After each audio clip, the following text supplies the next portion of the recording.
আসসালামু আলাইকুম।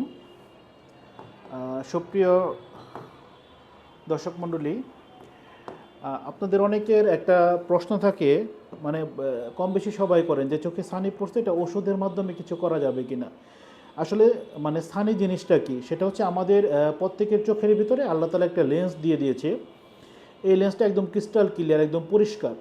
তো বয়সের কারণে, এছাড়া বিভিন্ন কারণে, বিভিন্ন অসুখ থেকে, ওষুধ থেকে, আঘাত থেকে দেখা যায় যে কি একটা সময় আমাদের এই লেন্সটা আস্তে আস্তে ঘোলা হয়ে যায়।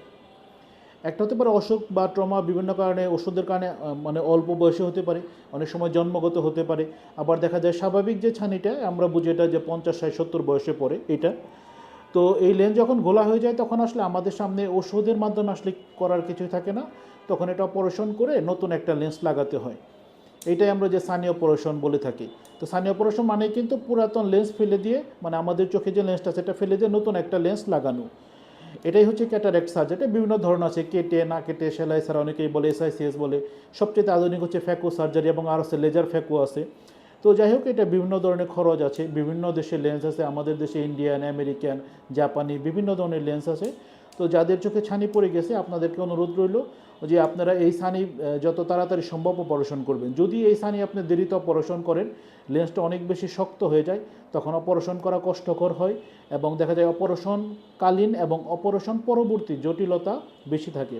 যার জন্য দেখা যায় যে যখন অল্প মাত্রায় ছানি পড়ে গ্রেড 2, গ্রেড 3, তখনই অপারেশন করা পারফেক্ট। তো সবাইকে ধন্যবাদ। তো এটাই মূল কথা হচ্ছে, ছানি পড়লে আসলে ওষুধে কাজ হবে না, অপারেশন করে আপনাকে লেন্স লাগাতে হবে। আর